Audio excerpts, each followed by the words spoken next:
I'm so glad that you're here to join us for this special event. I'm Jeremy Strickler, an associate professor in the Department of Political Science and Public Service.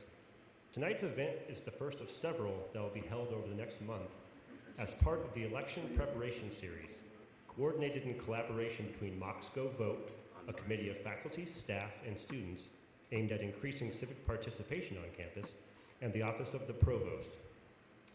As we approach a critical time in our democratic process, it is important that our university community explore ways to increase civic participation, foster productive dialogue, and find common ground.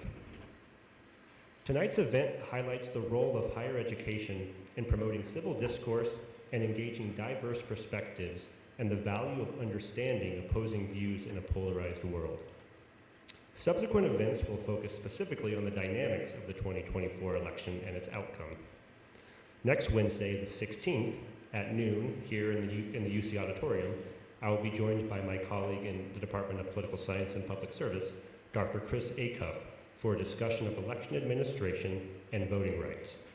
The following Wednesday, the 23rd, again here at 12, my colleague Dr. Sarah Heiss and I will be speaking about the insights of current election polling and the state of the presidential and congressional races 2 weeks out from the election. Then we have two tentatively scheduled post-election roundup events scheduled for November 6th and the 20th. More information on those events are forthcoming. For general information regarding civic engagement events on campus, please visit UTC's website, where you will find a tab linking to the Mocs Go Vote page, and you can find it on the front page of UTC's website. I'm joined on stage here tonight by Jim Hicks, Assistant Vice Chancellor for Student Affairs and Dean of Students, Michelle Deerdorf, Adolph S. Ox Professor of Government in the Department of Political Science and Public Service, Lucy Schultz, Associate Lecturer of Philosophy and Religion and Co-Director of Environmental Studies, and Ruth Walker, Assistant Professor of Psychology, and she holds a leadership position in the League of Women Voters. Our purpose here tonight is to discuss tools for dialogue in our polarized era. The closely and bitterly contested election we are experiencing refracts and distorts many complicated issues important to Americans, from immigration and racial and economic inequality to abortion, gun violence, and the state of democracy itself. The dominant narrative is that we are too intractably divided to adequately address the many problems before us. The culprit, we are told, is polarization. Yet, within my field of political science, the phenomenon of polarization is carefully analyzed, with research indicating that Americans may not be as polarized as we are led to believe. To be sure, at the level of political elites, polarization does occur, but more directly as a strategy to manufacture and appeal to partisan and ideological divides. Of course, the United States has experienced partisan and ideological polarization in the past. What is different today, however, is affective polarization, a phenomenon characterized by distrust and negative views about those on the other side, separate from any disagreements we might have over policy. As a form of tribalism, we are increasingly viewing members of the other party as bad faith actors who are closed-minded, unintelligent, and immoral. Tension between political parties has reduced government compromise, fostered distrust in government, prevented friendships, and erupted into violence. Most troubling, scholars of comparative government warn that such pernicious polarization can destabilize the principles and institutions of democracy. Fortunately, civil discourse, which is constructive and fact-based when paired with thoughtful listening, can act as a tool to repair democracy and renew citizens' commitment to its persistence. More than any institution, higher education is a space where students can learn the values and practice of civil discourse. Beyond the national headlines of higher education in crisis, faculty and students cultivate community and belonging every day in the classroom. As reflected in our current strategic plan, UTC's stated values include a commitment to diversity and inclusion and to live with integrity and civility. Our general education curriculum includes dedicated courses directed at individual and global citizenship with the purpose of, quote, assessing multiple perspectives and experiences, and demonstrating intercultural knowledge and competencies. The panelists next to me on the stage will speak to you about how they understand and incorporate these values in their work on behalf of you, the students. It is our hope that by promoting civil discourse in the classroom, each of you will internalize civil discourse as an important norm for discussion beyond the classroom. Our shared commitment to democracy will be better for it. After our panelists provide their remarks, we'd love to open it up for a conversation through Q&A. And I will also note, feel free to get up and get snacks, as long as you do it quietly, but that's fine. With that, I would like to introduce Dean Hicks. Thank you, and thank you for having me here to talk a little bit about what we do and how we frame kind of this on UTC's campus. When I talk to students and parents at orientation, I share with them what a wonderful thing it is that we have an institution where people from different backgrounds and from different places can come to a place that's designed to put them in one place and challenge each other and talk about big ideas. But we do need to do that in a way that is cordial to one another, or at least we listen to one another. Maybe cordial is the wrong word. And so what we do in the Dean of Students Office and what we try to encourage is create a space that is safe for our students. I have two kind of different, I think, missions in one of our in like student conduct in the Dean of Students Office that some people see as in conflict with one another, but I don't. We are here to make sure that we respect one another, that our student code of conduct is designed to protect and create a safe environment. And then we also have a series of rights that students have, and that we also see ourselves as advocates for those rights. And so when we deal with conflict in the classroom, we're always talking about, how talking with students and faculty, how do we encourage both that, the reinforcement of the rights that you have as students to voice your opinion, and do it in a way that does not involve harassment and those types of things that are against our code of conduct. And so we try very hard to do that. We work with SGA very carefully. We work with faculty in their classroom. We talk with students that may come close to that line every once in a while. And we work with our organizations that want to sponsor events on campus.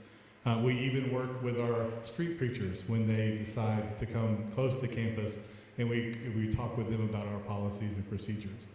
So the institution is a place where we want students and faculty to come and challenge each other and do that in a way that advances truth and learning, and also do that in a way that respects one another and abides by the code that we all agreed to when we came into work or live or learn here. And to whatever extent we can do that to help you as students or faculty and staff, we certainly want to be able to do that in our office.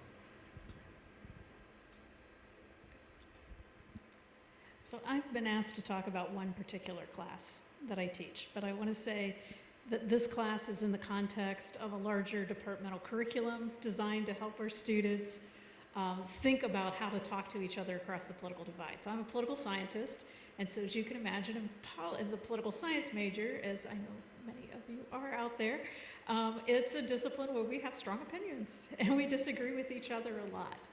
And sometimes students disagree with faculty, and sometimes faculty disagree with students, but we've worked very hard, I think, to create a curriculum that helps us think about what the purpose of those disagreements are and on what grounds we disagree. So this is something I think as a department we've been very deliberate about, very thoughtful about, very careful about. I would talk about this for hours if anybody's interested in how we did it, why we did it, and what it looks like. And then I would also say I teach law and philosophy. So for my entire career, my life has been teaching abortion. Not how to, but the debate around abortion, flag burning, you name the issue of the day, that's what we talk about in constitutional law, that's what we talk about in American political thought, that's what we talk about in American government, because these are the issues that kind of help us think about where we are as citizens and how we frame the world and where those disagreements come from and what the implications are. So I'm going to tell you about this. It's a 1 credit hour course called Talking Across the Political Divide that I've been teaching. I think the first time I taught it was in spring of 2021 because it ended up being online. But it came about in December of 2017 when I was contacted. So this is after the 2016 election. We've had a year. Disagreements were getting stronger and stronger across campus and communities and students going back home. And I got a phone call from some students at Macaulay, this is a residential high school in town, and these were students who, were getting ready to go home for Thanksgiving. That's when they initially contacted me. And they were worried about how that was going to go. What kind of conversations were they going to have with their family? How ugly was this going to get? If they disagreed with mom and dad, how do you disagree with people you love? And what was that going to look like? And they wondered if that was something we could all talk about, because they figured we'd have more experience with that at the university level than they might at their institution. And so we ended up pulling together a panel of students. The Political Science Club was involved, the College Dems and the College Republicans. We tried very hard to advise them out of our department because equal play for everyone, we want an equal field. And we ended up having a panel, ended up being the very last day of class. I mean, think about this, December, last day of class, 2017, right before finals. And we filled Chattanooga room A. I mean, front to back. It was community people, it was people from campus. I had to shut it down after 2.5 hours because people needed to go study for finals. And it told me how deeply this hit people, and not just students, just everyone. How do we have these conversations with people we care about that we fundamentally disagree with? And it's something probably all of us have experienced doing. And so it got me thinking, how do we inculcate these skills? How do we build these skills in people so they have the confidence and the comfort of doing it, of being able to say what they really believe and still maintain relationships with people? And so I'm going to tell you about the course I ended up developing. I've now offered it, I want to say 4 or 5 times, from usually in the spring. Freshmen through grad students have taken it. I've done it online, I've done it face-to-face. And now I'm doing it as an amphi, a first-year class for new freshmen, and we'll talk about that. So the purpose of it, as I found a book, when I started to think I needed to do this, I kind of looked at what resources were out there. And I found a book by Tanya Israel, and it's called Beyond Your Bubble. And it's designed with specific exercises and homework, and it's very conversational. It was designed for people to kind of work through on their own and build skills. And so that's what I started using. The clear purpose of the course was to get students confident in these skills, with the very last thing being having another conversation with the person that it went so poorly with the first time.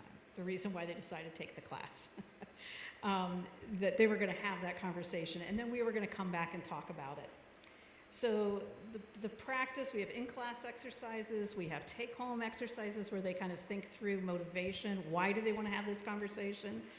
When does the conversation start going badly? What could they do differently? And then practice skills to be able to pivot that conversation. It's gone very well, I have to say. In part, we also have practice, and I want to talk about this. There's a group called Unify America. And this is kind of a national organization that's designed to have these conversations, particularly for college students. And so they have a college bowl, they have a number of programs where students sign up, they're matched with someone who disagrees with them, and then they walk them through a series of questions together. So it guides the conversation. The goal is to build confidence, to have this conversation with somebody else who has to do it because it's a class, so you're both vested in it going well. You have no emotional attachment to this person, and you practice it. And then at the end of the term, we have a real one of these. And throughout, there's lots of kind of nudges and talks and tips and skills. And what we found an outcome is it really is building students' confidence. They're given tools that they can use in other circumstances, and an increased willingness to hold these conversations. So the 2 things I've noticed with this Amphi course, and I noticed a couple students here from it, is one, they're taking it in fall of their freshman year. And most of them have not had that hard point of coming home and realizing their views have changed from where their family's views are. Because that's when, some of you may remember, that's when those conversations start getting a little harder. And so I'm wrestling with, is the first semester freshman year a good time to have this class or not? And I'll ask them at the end of the semester, what do they think? And we'll see. But we may see a difference after fall break, because fall break's kind of the first test going home. We'll see. But it's an exciting course. I'd be happy to talk about it with anyone. I'm thinking about doing a version of it for faculty and staff if they're interested, kind of like the race talks I did many years ago now. But yeah, we're going to keep trying this. But I would like to bring Unify America to campus, which will give us everyone a chance to integrate them in coursework if it works out. Hi everyone, so I am the psychologist on the panel. So one of the things that I was asked to talk a little bit about was cultivating empathy and just some of my experiences doing that. So I've taught a couple courses where that is something that I've had to do. So I have taught a policy and aging course before, as well as psychology of gender. And in both of those courses, there were definitely many conversations that we had to have about sensitive topics and difficult topics. And I learned that I needed to get better at this skill in the fall of 2016, which is the first year that it was my first year on tenure track, and it was my first year teaching a policy course. So yeah, it was a difficult time for everyone, the students and myself, learning how to navigate those things. And so I have grown a lot from there in terms of learning different strategies that I can use within the classroom to help us make bridging those conversations a lot more comfortable.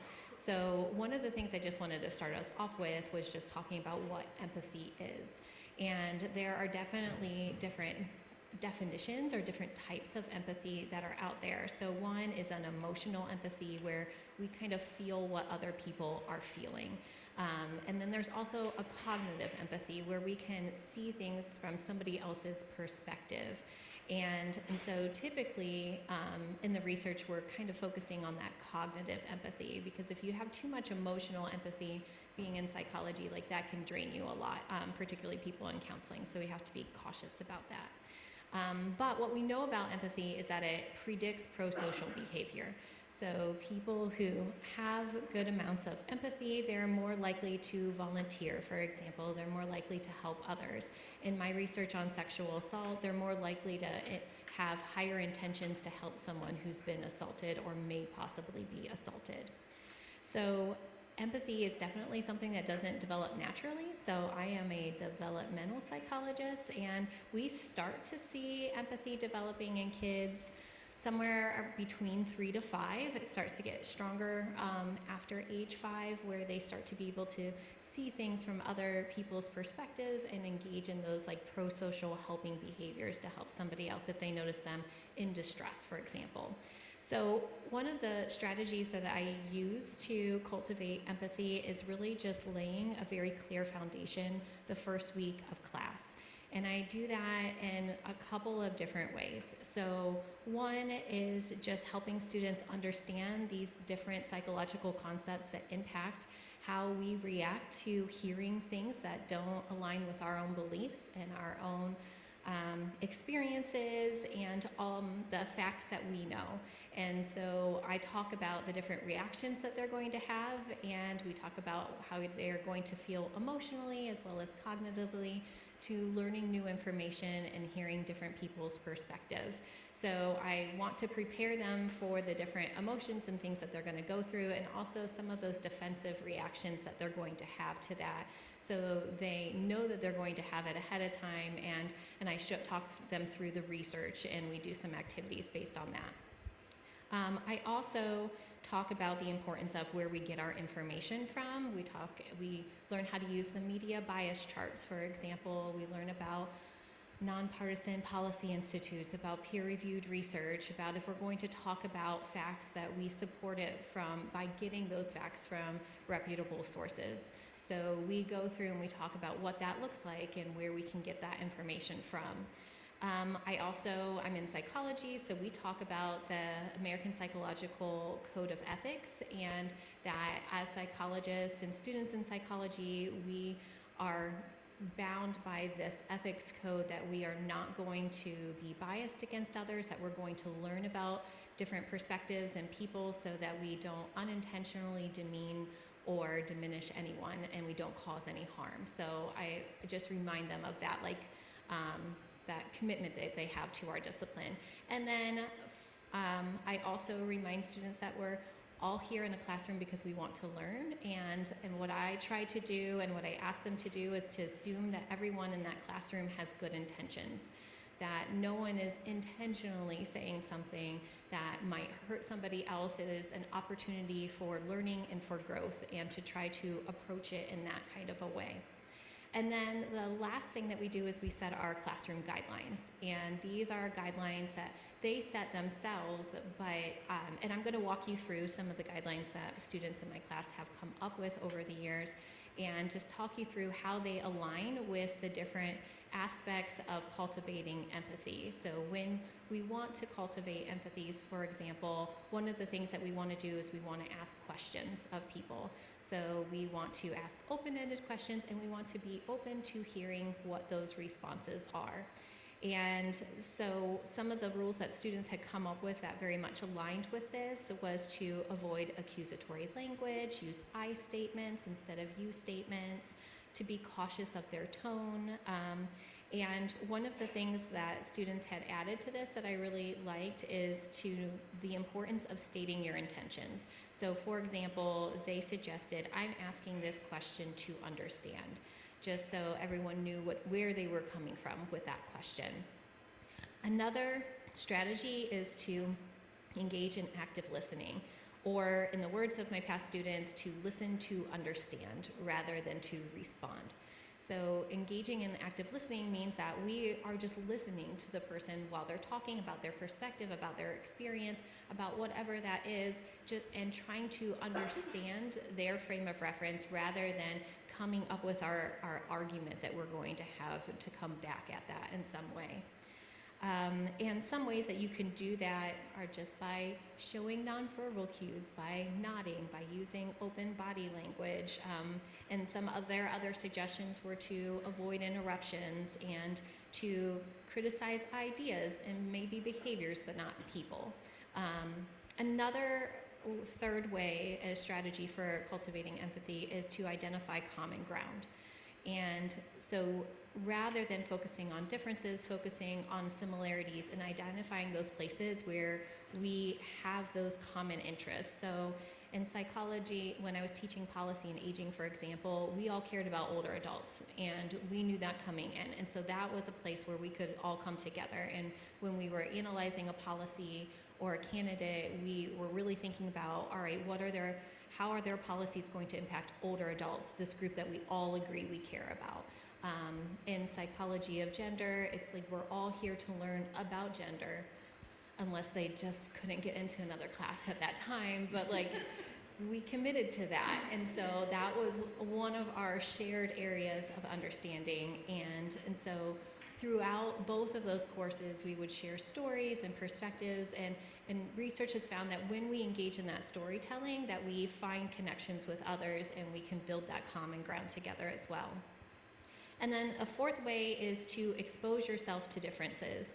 And we very much get oftentimes trapped in our silos where we're only hearing echoes of the things that we believe and we think, whether it be through social media or all of those. So if you're on TikTok, your For You pages, all the things that you care about and you think, it's not giving you these outside perspectives. And so when you are in a class and you want to engage in empathy and finding those common grounds, you have to be ready to second guess yourself, be ready to question what you think you know is true, and be open to those different ideas and perspectives. And so some of my students, some of the suggestions that they had specifically was to leave space for everyone's voice and to be open to those new ideas, and then to be open to learning new information about new experiences, and to work on setting aside your beliefs and your biases. And part of that is cultural humility. It's that idea that we really want to know that we don't know everything about anything, that there's always more things that we can learn, and things are changing over time. So to work to continue to educate ourselves as we go. And then the last perspective was to practice other-oriented perspective taking. So this is that engagement in trying to understand and acknowledge other people's experiences, and know that someone else's stories may differ from our own, and that both can be valid and both can be true. And so one of the other suggestions that students had was to acknowledge and reflect on your discomfort, because this is an opportunity to deepen your understanding of these topics. So all of these different strategies, active listening, asking questions, using I statements, finding common ground, and being open to this new information are all strategies that we can use to engage in conversations about various political issues where not everyone might see eye to eye on.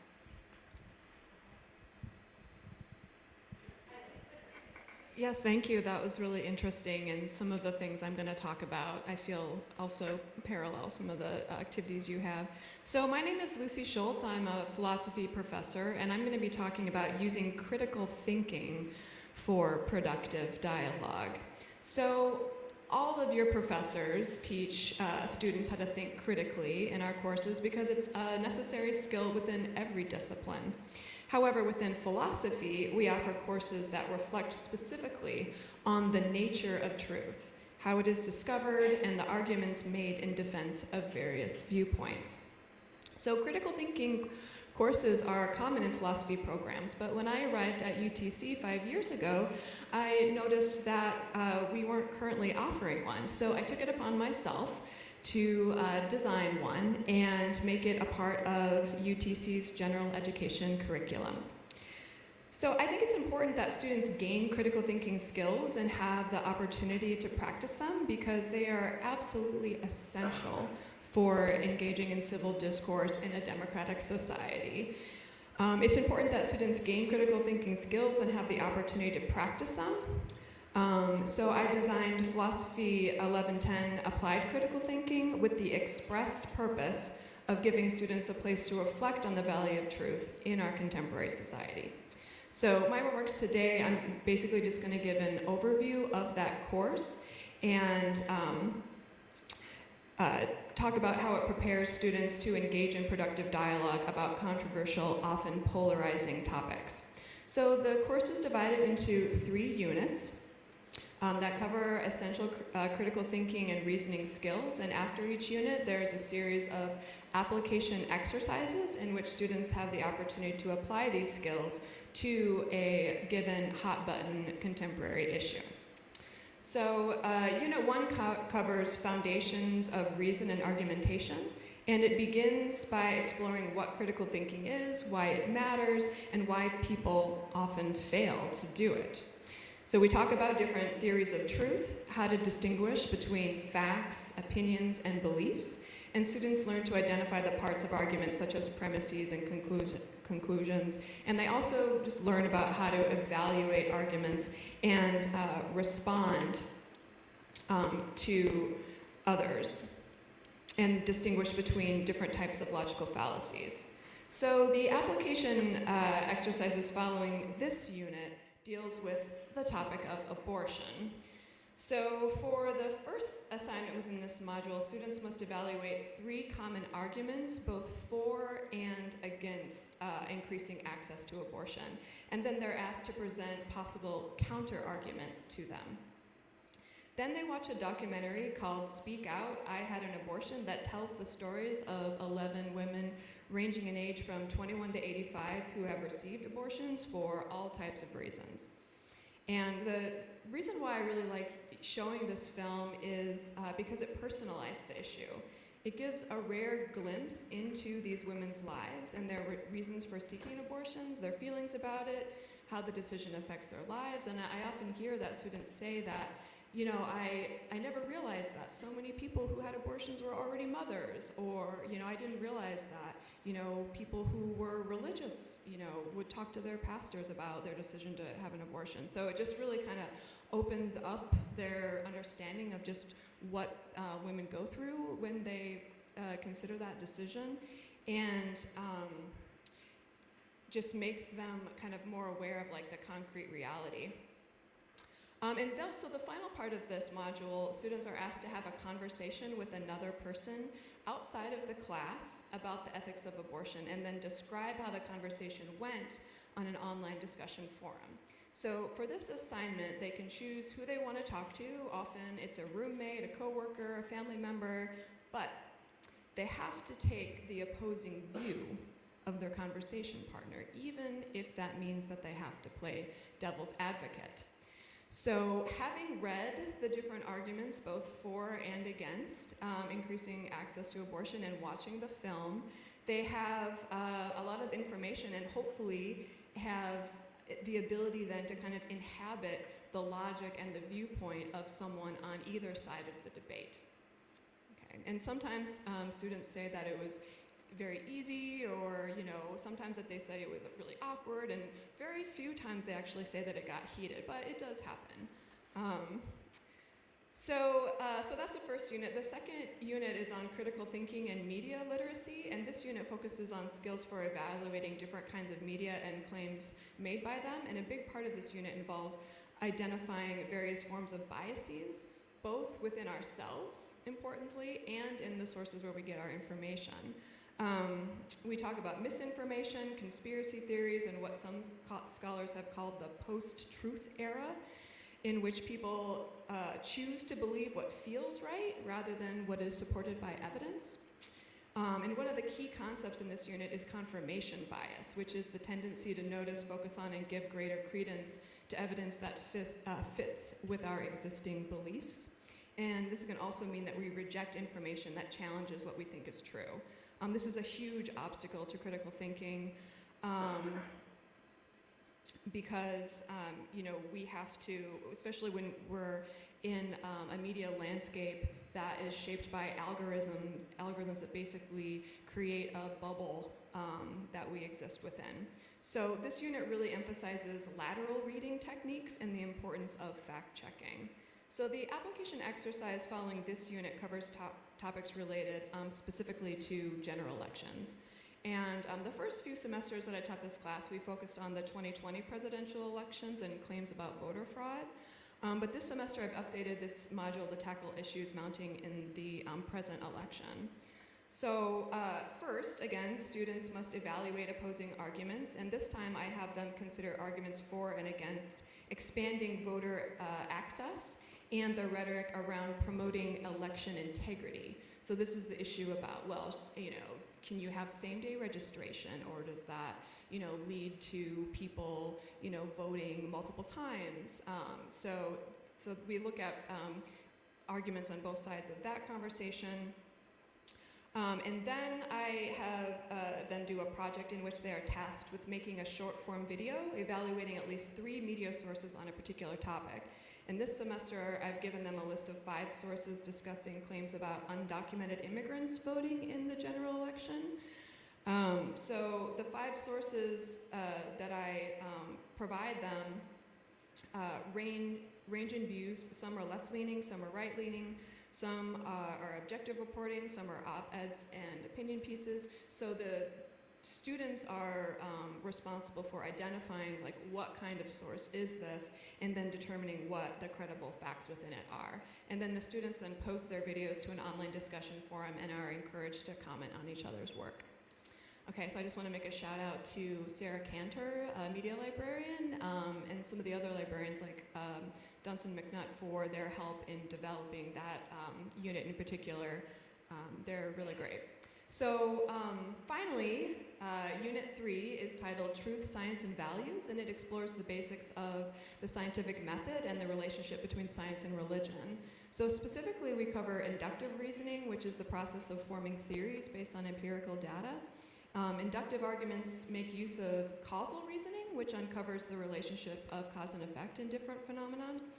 And again, we go over different logical fallacies, like, for example, mistaking correlation for causation.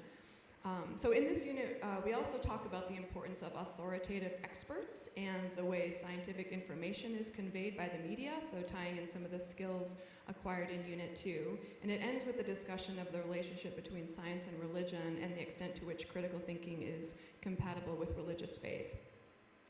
So the application exercise for this unit tackles climate change.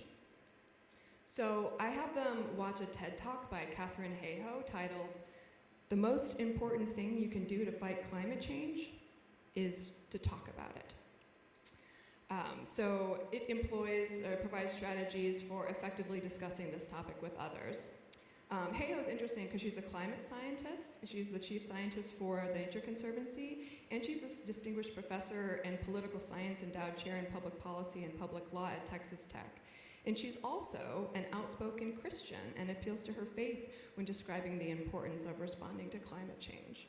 So after viewing that, students watch a documentary called Merchants of Doubt, which is available through the library. Everyone should watch this documentary, it's fantastic. It explains how certain interest groups have successfully manipulated public opinion to create doubt about the reality of climate change, despite the widespread scientific consensus that it is indeed real and it is caused by human activities. So the documentary reinforces a lot of what was covered in Unit 2 about misinformation and critically evaluating media sources.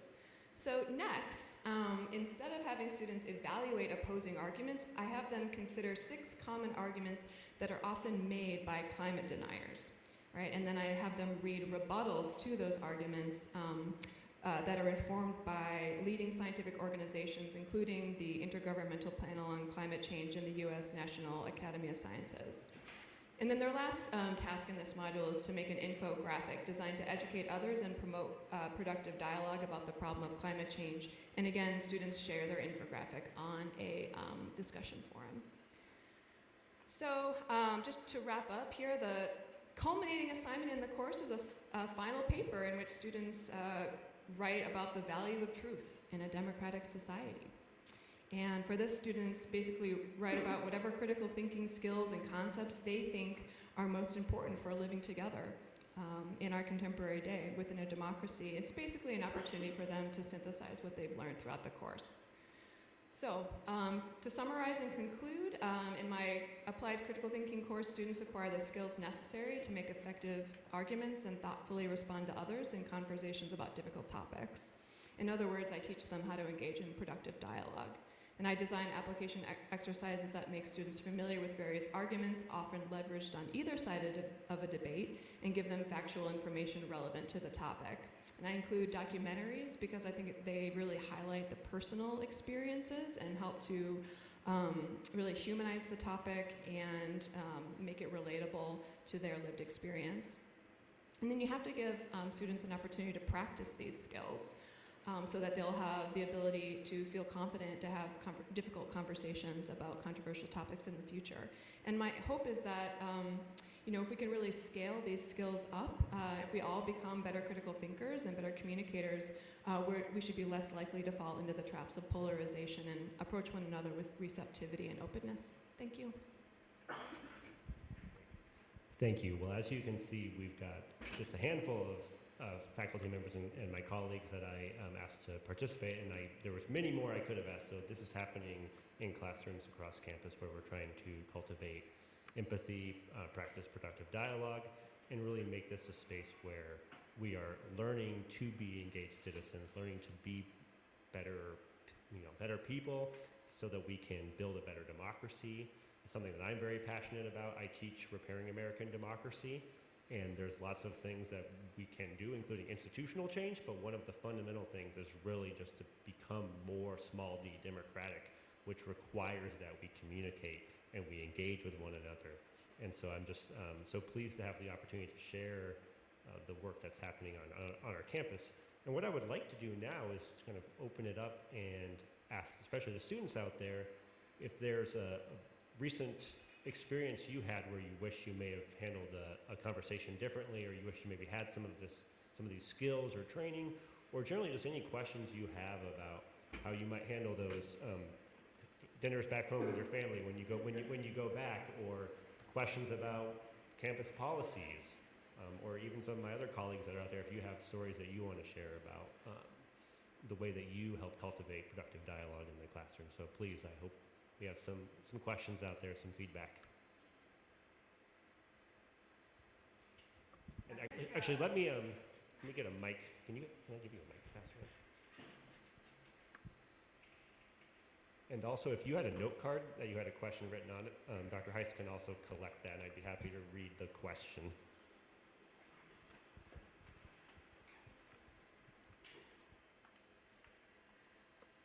You may have to turn the button, it'll hit green. Hello. I think sometimes as an atheist, I have difficulty talking about religion with people while also trying to I don't know, I feel like sometimes when I bring up points about why me personally I'm an atheist, it almost comes off across as like I'm trying to poke holes in their faith. I just, how would you guys, approach a situation like that?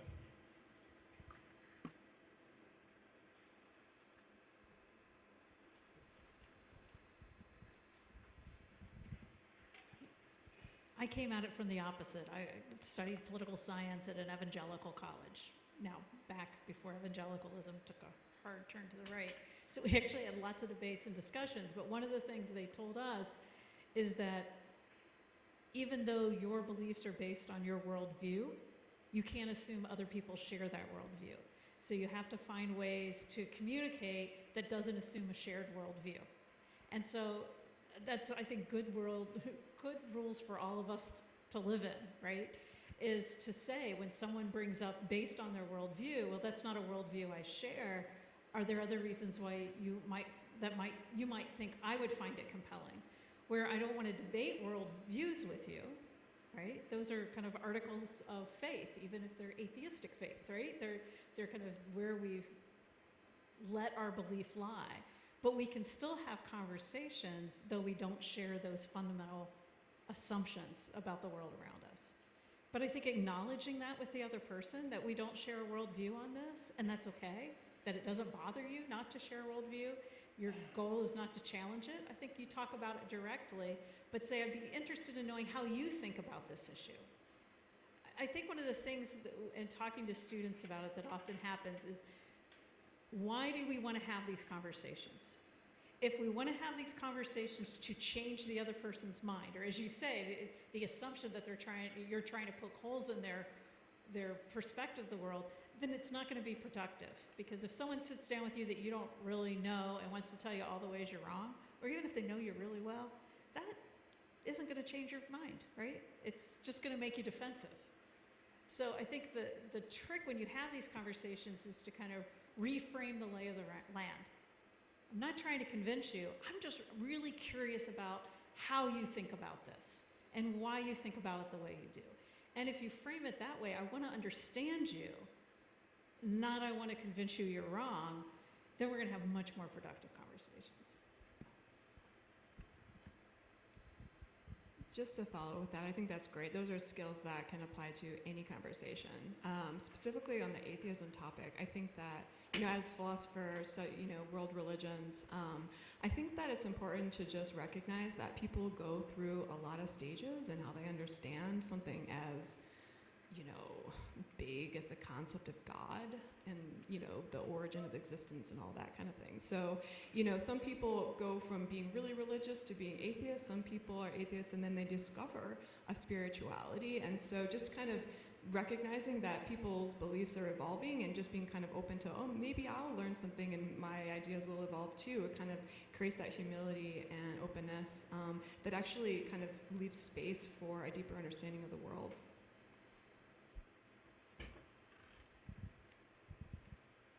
Other questions?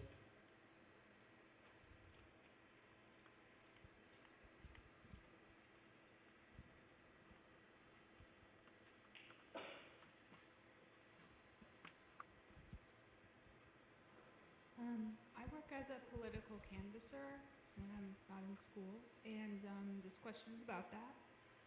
So a lot of the people that I am asked to canvas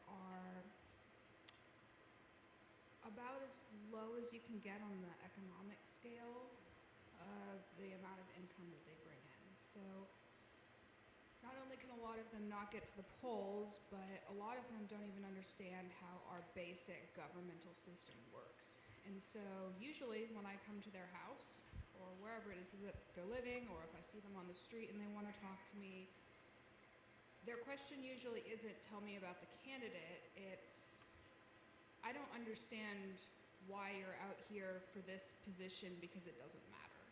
So I try and explain this to them, and it comes off as me being condescending.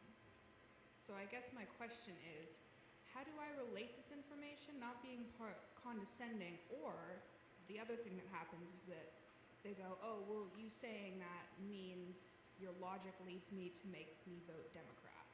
That's not at all what I'm intending. I mean, I canvass for a Democratic candidate, but that's not where I'm going with most of the information that I'm giving them. So I just wondered your thoughts on that.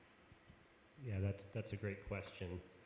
Similar to kind of asking someone why they have the beliefs that they do or the worldview they have, it's listening, right? I mean, obviously canvassing is your part, the skill of canvassing itself is listening. It's actually not promoting the issue or the candidate that you're there door knocking for. It's tell me what you care about. What is your life like? And so if it's someone that is lower income, let's say that they're struggling paycheck to paycheck, they can't afford child care. There are ways in which you can learn. They might not have the ability yet to articulate, oh, I don't like that Congress didn't pass this bill because they don't.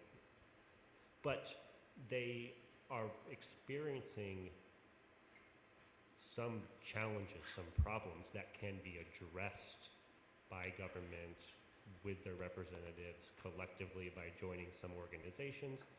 And so through that, you're kind of understanding, oh, I see you might not like politics, but you're hearing from them that they actually are deeply affected by politics, and you're educating them in some way.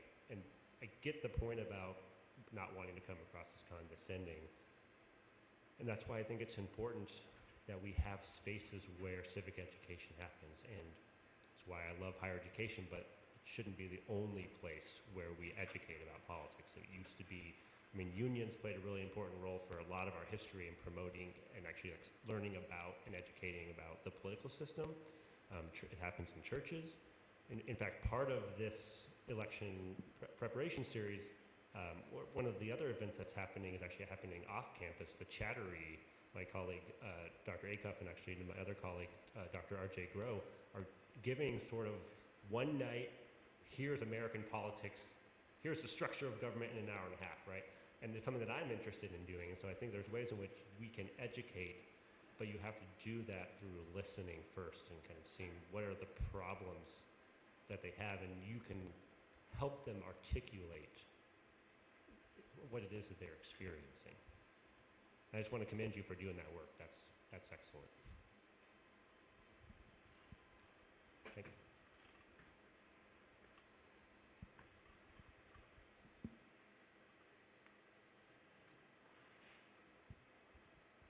Okay, I don't know if this is gonna make sense, but a lot of my friends, like, I feel like when we talk about politics or like whenever it comes up, they are spitting out their parents' words that they have been told. And like, I understand that you get a lot of your beliefs from what your parents believe, like I know I do, but I also have done my own like research and I've done all that stuff. And I was just wondering if you think there's a way that I could like say to them, not be like, hey, you need to like learn more, but like if there's a way to like encourage them to like not just believe what their parents are saying, but like actually look deeper and like see what they believe. I'll take a stab at it, and then Dr. Derdorf can also speak to this. It is, so we know as political scientists that it varies, but roughly like 90% of children will adopt the political affiliation of their parents. And we know this is we talk about agents of political socialization. It's getting students or getting citizens to understand that no one is born stamped Democrat or Republican or liberal or conservative, that we all are socialized into political views through these agents. Our parents are fundamental agents of political socialization, but so is higher education, which is why when you have that first semester as a freshman, you go home, your parents might be shocked that they're not the only ones now that are socializing one into politics.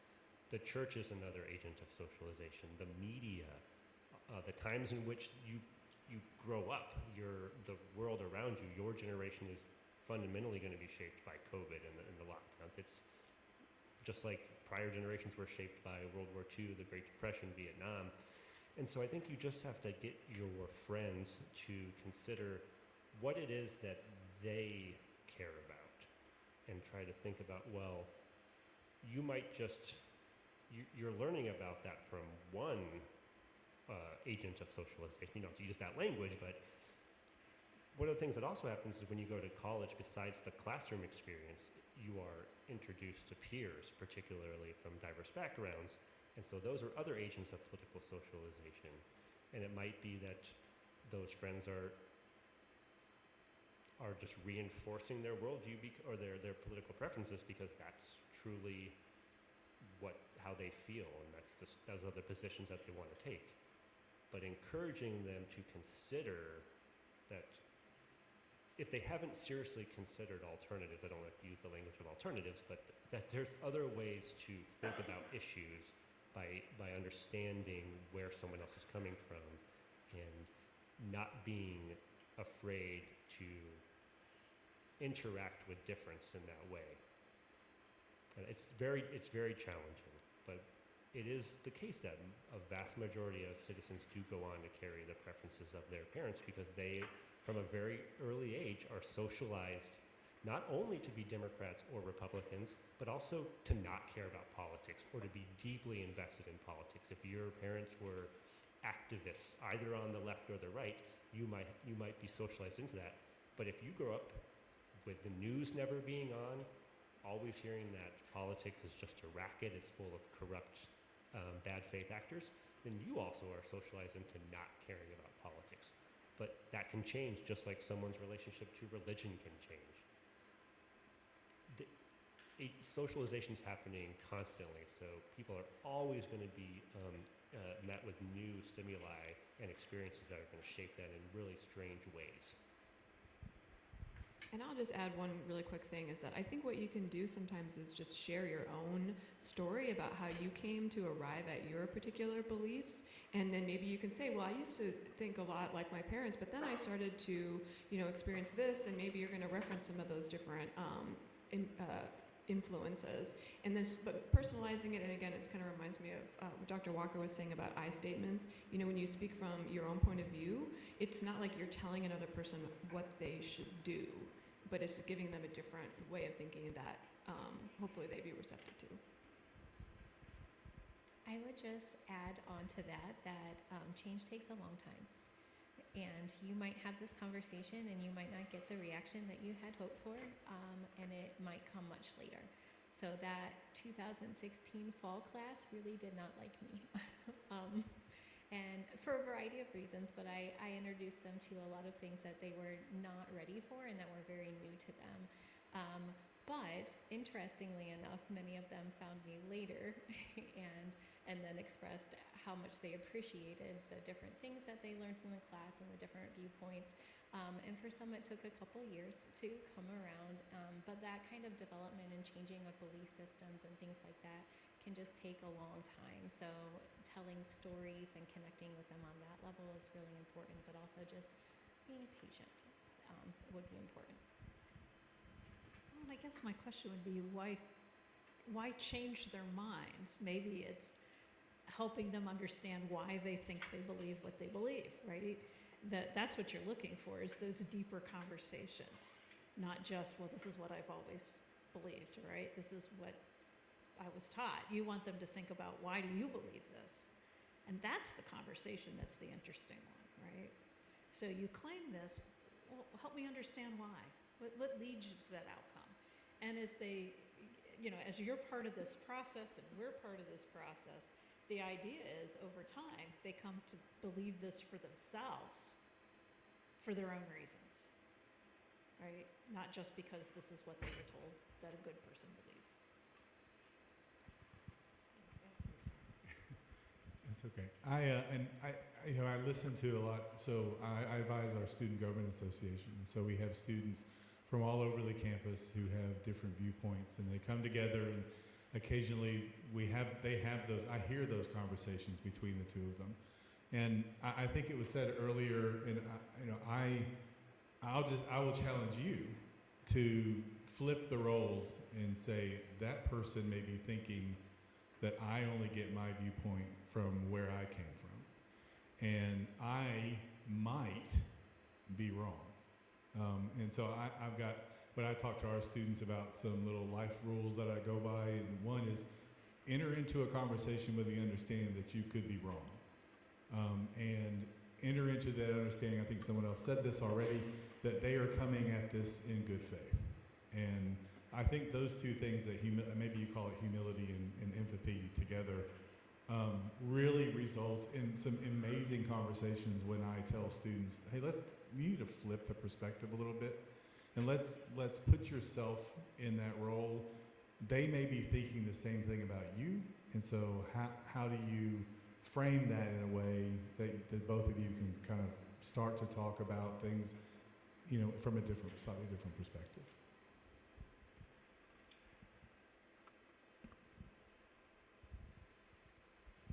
Pass the mic. Other questions? Yes, exactly. Keep going.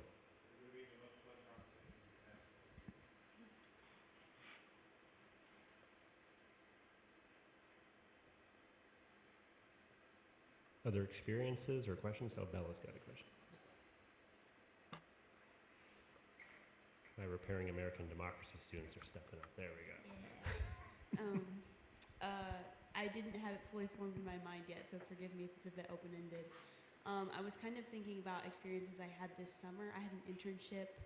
It was with the city of Chattanooga in the Neighborhood Services Division.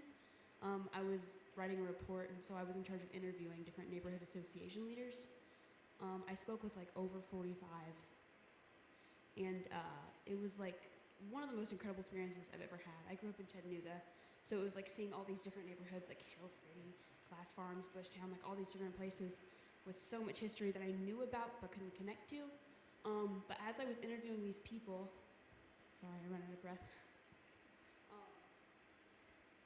As I was interviewing some of these association leaders, it was so incredibly clear that so many of them had more resources than others. And then there were associations that had only recently formed, they used to exist and came back, and there's all these people with questions and questions about the systems, that specifically I was interning for. And I had this frustration because it's I had limited information because of my position as an intern. I had limited resources to help them, and all I could really do to help them was report the condition of their neighborhood and their greatest needs to the division I was working for. And I guess my question is well, maybe I'll just share an experience. I had an exchange with the association leader of, I think it's okay to say the neighborhood, just Glass Farms, and I won't say the individual's name.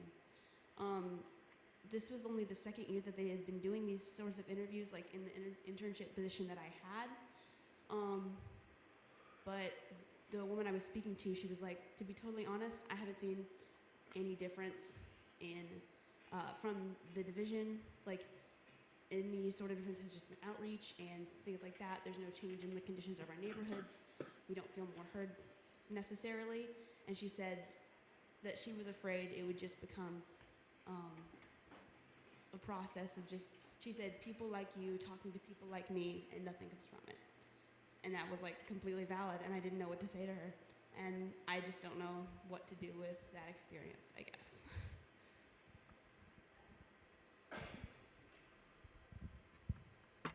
So I used to do a lot of work in Mississippi, right? In the Mississippi Delta and in the city of Jackson, Mississippi, where I worked and taught. And this was the case. They were used to people coming in, people who looked like me, coming in, asking questions, making promises, and not coming back. And so I think there's two things you have to do. One is understand that and own it. That yes, that happens. And so you realize that you have two choices. I was a professional, so I committed for time. So I did it for 2 decades for very deliberate reasons, because I didn't want to be one of those people who come in, get something out of it and aren't seen again. So I wanted to be seen as someone who invested and stayed there. But as a student, there's something a little different going on. The beauty of being a student is you're there to learn. That's your first priority. That's why you're a student. And I learned that my first study abroad, going into a town in the old city of Jerusalem and being asked, what country are you in? And saying, I know at least one of you has heard this story. And I went in and said, well, I'm in your shop. I'm in Palestine. Thank you very much. And he said, well, where do you think you are? And I said, I think I'm in your shop, and I think I'm in Palestine. And he kept pushing me. It's like, I'm a student. I have no opinions on this. I'm here purely to learn and learn from you. And I think in those circumstances, as an intern, that's the truth, right? I'm here to learn from you. I will communicate this back to the people above me and let them know you feel unseen and unheard, and I think that's a priority, but I'm a student, right? And I appreciate you sharing this with me. Because you're right, you have limited power. But the fact you were there listening, and if it ends up in the report that you could share with her, it's something.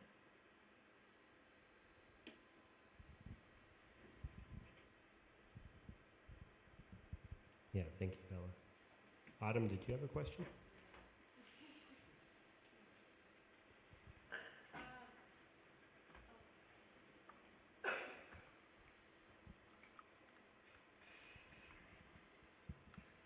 Okay, so I think I talked to you, Dr. Strickler, in your class about this too, and I wanted to get other perspectives.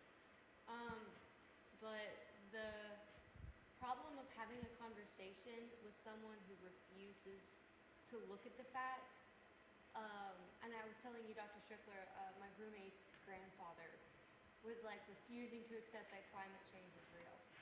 And so I was like, how do you have a conversation with someone who just refuses to accept the facts? And if you can't have that conversation, how do you continue a relationship with someone who refuses to accept like bare minimum facts? Yeah, I get asked that question a lot, and I really think it's important to understand how people arrived at this view because of the amount of misinformation and doubt that has been sown. And so I think just strategies for having that conversation, I think in some ways you just have to be like, well, I'm not going to change their mind. They really are committed to believing this and to this viewpoint. But if you can kind of ask questions to understand why they believe that, maybe something will be uncovered in the course of that conversation, something where you might be able to gently insert not necessarily a correction, but just like a different way of thinking that you might have. Because I think people can really dig their heels in when they feel like, okay, we're having an argument. And so the conversation can't be like a debate like that. It has to be, I think the best thing you can do is kind of like just realizing that takes a really long time for people to change their views, is to just have a better understanding of why someone has arrived at that position in the first place. Like, what are those influences on their political views? Where are they getting their information from? And then being able to talk from your own experience, like, well, why you think climate change is very real and why, it's something that we need to think about, especially as a young person who might want to have a family, like why this matters to you, and I think the Catherine Hayhoe TED Talk that I mentioned that I have my students watch is very good, and you can Google it, and it helps to one of her big emphases is to describe your shared values, because oftentimes, especially if it's someone that's close to you, maybe this person really loves nature. They like to go fishing or hunting, or you like to do like whatever. I mean, so you can, or they've experienced really extreme tropical storms or whatever. You know, it's something that you can kind of find a way in to just like creating a common ground where you can begin to have a more productive dialogue and not just have an antagonistic fight.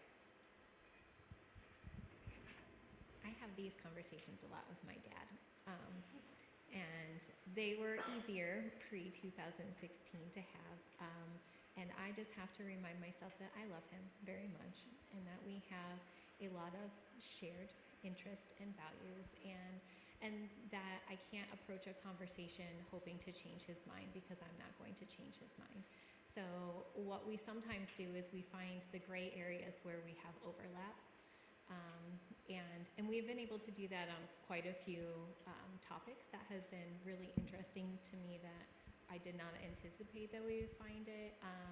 And so I settle for that. I don't entirely avoid the conversation with him in the first place. I don't, but they're with him anyways, because we can have a conversation because we come from this shared place of loving each other and caring about one another.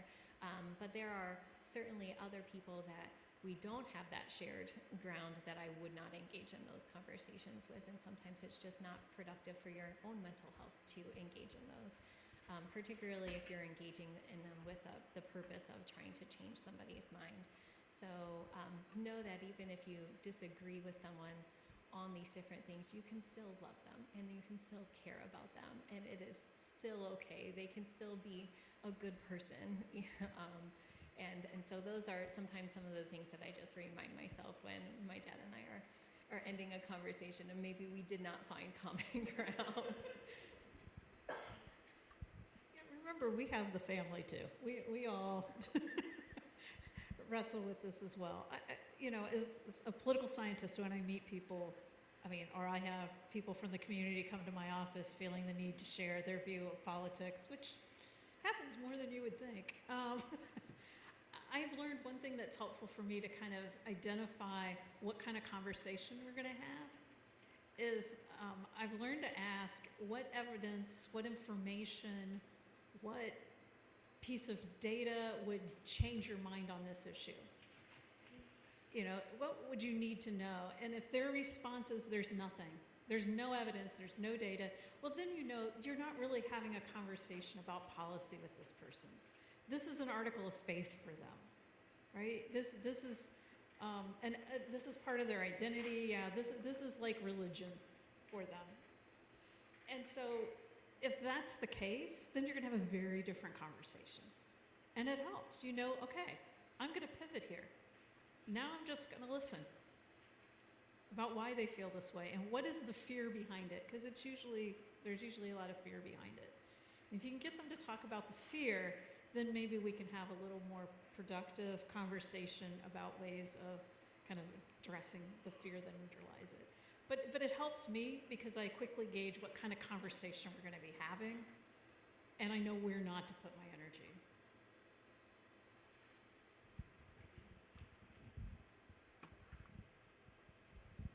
Yeah, Sam? In the vein of democratic backsliding, what are some of the ways that we can have productive conversations with people who fundamentally feel that democracy just doesn't work? It's messy, they feel maybe personally betrayed. What are some tools that you can use to sort of address that question? It's a good one. It is the case that on both, I always hate to both side thing, but on the left and the right, there's a decline in the principles and appreciation for democracy as a system. On the left, and it can be sometimes around climate change, that there are some who argue that we need a more powerful state and we might need to give certain forces power in order to do the transition that we need. And of course, there are some on the right who just do not believe in equality for all and that in self-government, that there are some who believe hierarchies exist, and there should be some who are there are some are better off ruling over others. You have to get people to think about what it is that they want for their life. I don't remember who said it. I think it's probably John Dewey, because I've been reading a lot of John Dewey. But there's nothing worse than giving up your ability to rule yourself, because then you're ruled by someone that could be worse than you, more or less. And so you really have to get someone to appreciate, like, what is it that you value, and do you care about having a stake in your life, in the way that you're governed, in the way that you surround yourself with others, and thinking about that there will always be bad actors out there. And it doesn't mean like doing a good versus evil argument, but that only through deliberation and dialogue can we really come to understand what it is that we truly want. And democracy is the system that allows for that.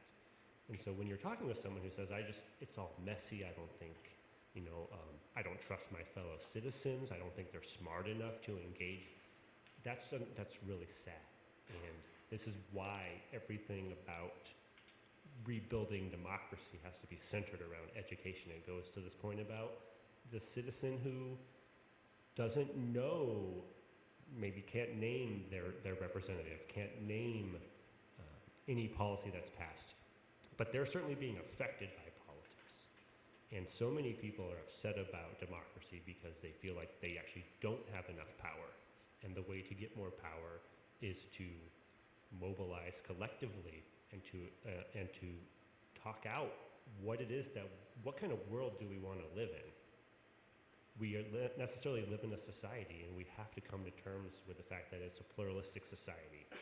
And the way to represent all of those interests is to give everyone a voice. And so I think you just it's more almost philosophical, you just have to probe with this person. What is it that what kind of life do they want? What kind of agency do they want? Or do they just want to be governed? And some people do, and we know that, but I don't think that's the way it should be done.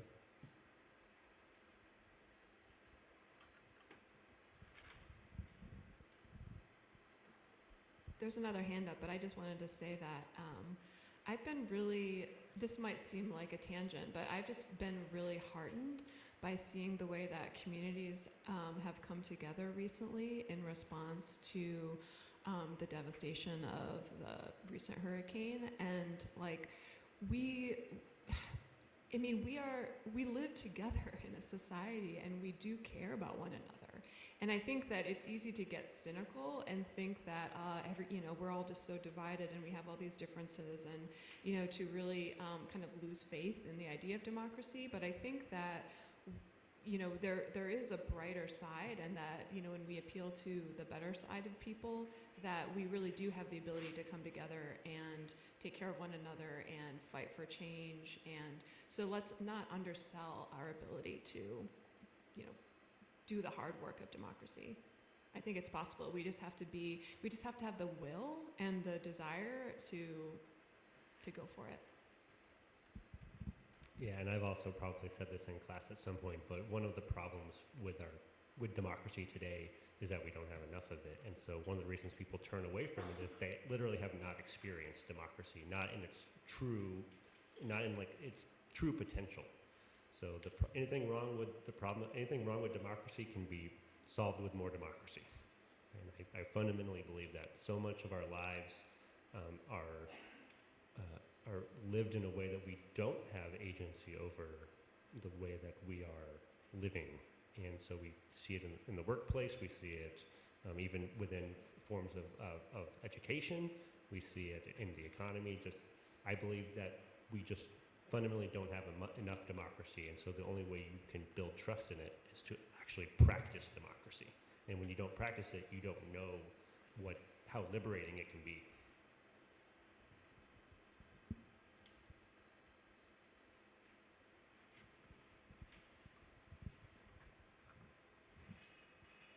So just going off of everything that you guys have said, I was kind of that person that I've tried to avoid politics for like many years.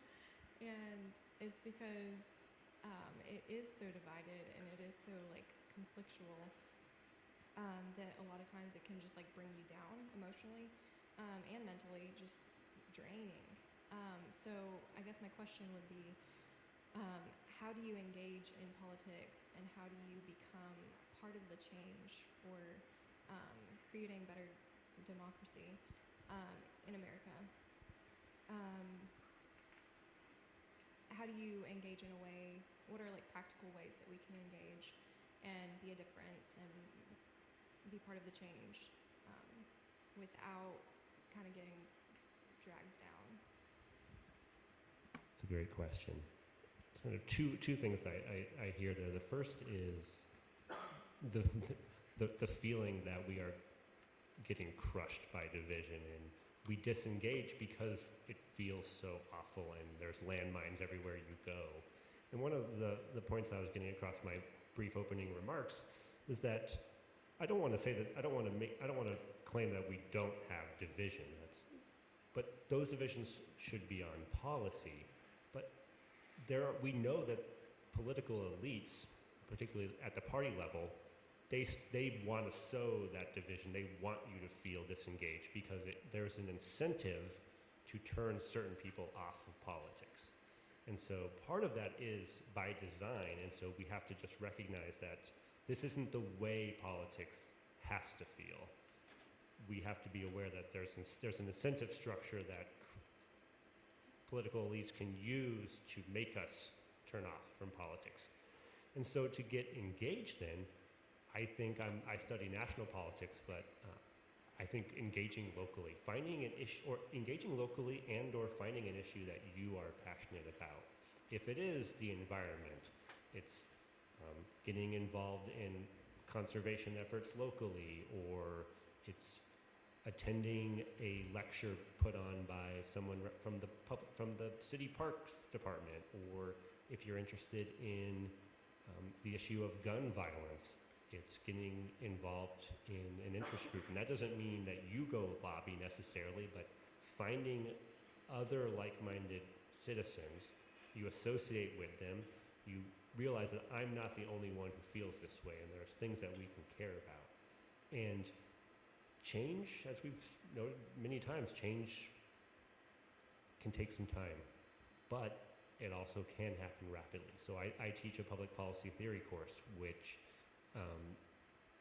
kind of explains theories of how policy can take sometimes decades, if not generations, to change.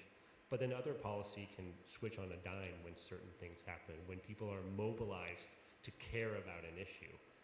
And so being primed for that, or we can always sort of be ready for that moment to come.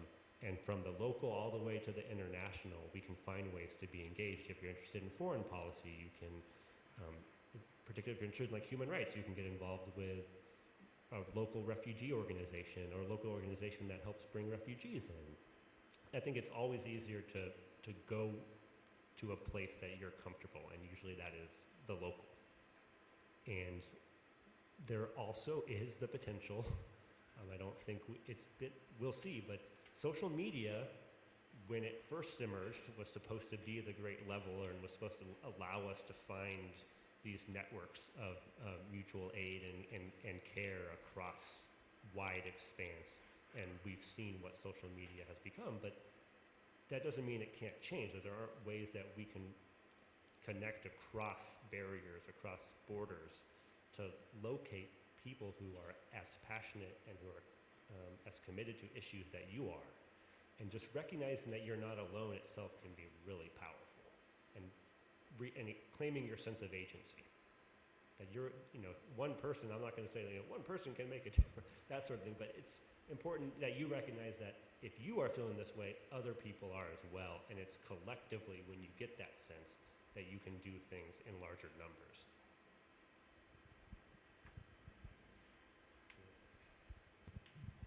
So I had similar feelings in 2016, and that is when one of my lovely colleagues at the time told me about the League of Women Voters, and that's when I had gotten involved. So I would just put that organizations like that out there, and so I've been involved since 2016, both in Missouri, where I was originally, as well as here in Chattanooga, and just over the course of, I think from the spring, summer, and today was the last day for voter registration in the state of Tennessee, and so we helped as an organization register over like 2,500 people here in Chattanooga, both at UTC, Chat State, and like that helps, like seeing those numbers and seeing that impact that we are getting out there and we're educating voters. We're doing civic education programs in the community with like Girls Inc. and the Girl Scouts and things like that. Being engaged in that to the extent that you have the time and capacity can be really helpful, because being just like working with people that care about the same things that I care about. So that can be really energizing and healing in some ways. And so that I just encourage you all to find like that nook, that place, that organization that would give that energy back to you in that way. One other thing to think about is how you engage in media consumption, right? And so as you're thinking about becoming politically involved, it's easy to tell yourself that you need to go old school, which is you're aware of what's going on all the time, and you're hyper engaged with with politics. I'm a political scientist, and I'm telling you, you don't have to do that, all right? I learned, it was in 2001, I know. But for me, that was a huge, I realized I couldn't do it. I couldn't do the 24/7, walk into a room and turn on CNN headline news the way I've been living my life, watching evening news. I just couldn't do it anymore. And so since then, so here's a political scientist who's done it for over 20 years. I go to the news. It does not come to me. I choose the outlets I go to. I choose when I do it. I choose what I'm looking at and who I'm listening to. And then if I need to do deep dives, I'll do deep dives. But I don't let it run 24/7, and I don't let it go to me, which means, frankly, I watch no TV news. I do it all reading because I control that. And that's how I've kind of managed it. Yeah, I really like Dr. Strickler's, get local, and I would even say get hyper local, and because there probably is a partisan take on potholes, but I don't know what it is, and there's probably a partisan take on UTC dining, but I don't know what it is. So if you get involved with our SGA and get into those issues that are impacting you right now, you're going to get with people. And you're going to suddenly find out eventually that, oh my gosh, I've been talking to somebody about potholes, and they have a completely different stance of me about the marginal tax rate. I don't know. So you're going to be talking about things that you agree with, and you're going to suddenly find out that you agree with somebody who disagrees with you on another issue. And that's a wonderful thing, because you're going to learn from each other. So, I think being involved on campus, the more involved you are, the more different types of organizations you are in, I think you can really become hyper local and look around in the Chattanooga community. There's a number of things that you're going to find people who are invested in these things, and they're not really taking a partisan stance on it. I mean, you're citizens, you're in the community, and you care about the community, and I think that's really important. Find a community that doesn't really pay attention to or doesn't need to pay attention to some of those things, and you're going to discover people in a different way. And first of all, stop doom scrolling, all right? Just stop it.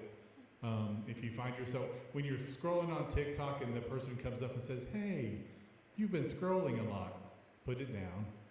I don't do that either. I get stuck in it.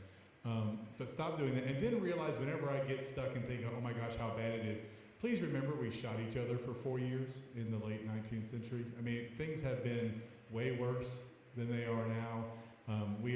It's a wonderful time to live.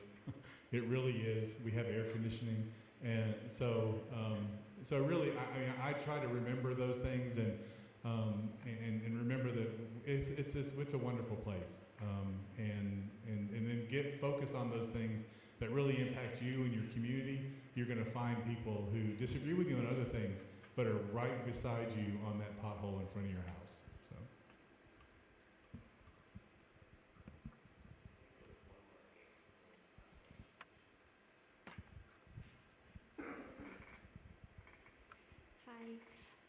Coming from like a family in a town that's like really one-sided on politics, I always found myself like way more empathetic and had such a broader view on many things that my parents, family, town, friends believed.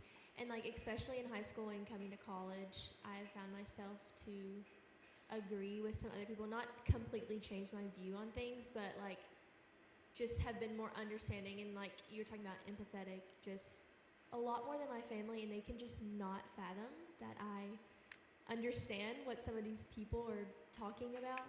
It's like, how would you bring about maybe like trying to explain to my parents, like in family and town, like how I feel that way and why I feel that way?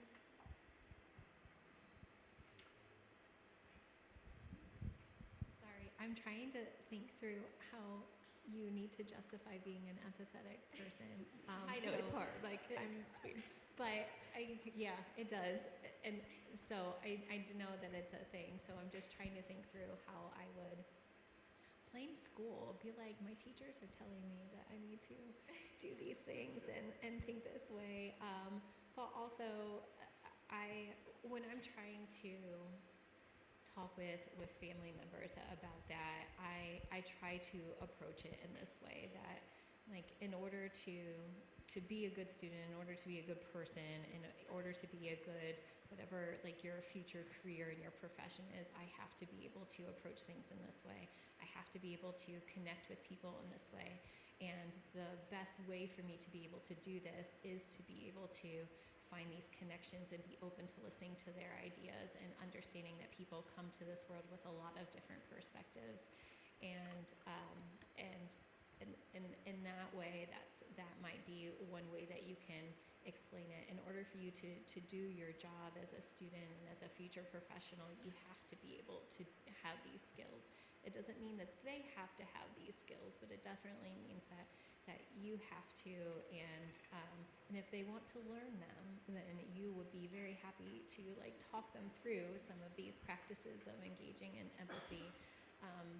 And most of those practices are also, they're very easy. They're just like being genuine and caring about others. So I maybe just blame your discipline and your future career path, and that's like a requirement and a necessity to be successful at it.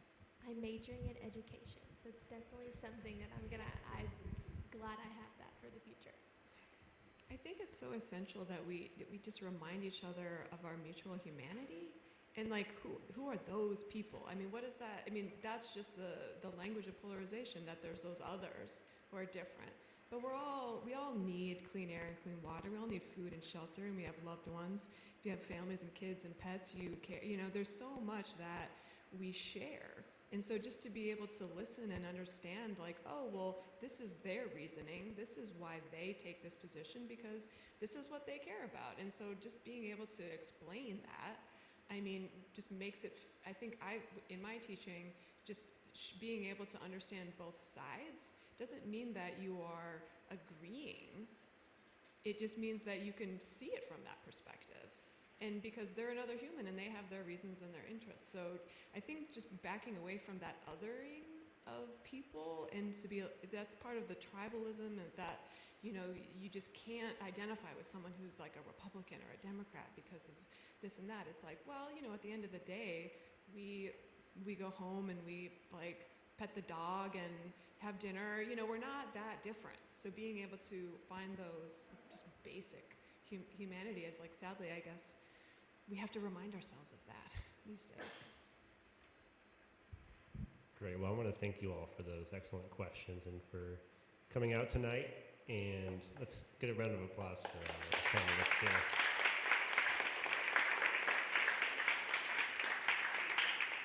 So two notes. Please, food, brownies and cookies on the way out, grab some, and lemonade and water. And again, if you're interested in more events, Mocs Go Vote, there's a tab on the front page, and next Wednesday we'll be having some talk on the election. All right, thank you.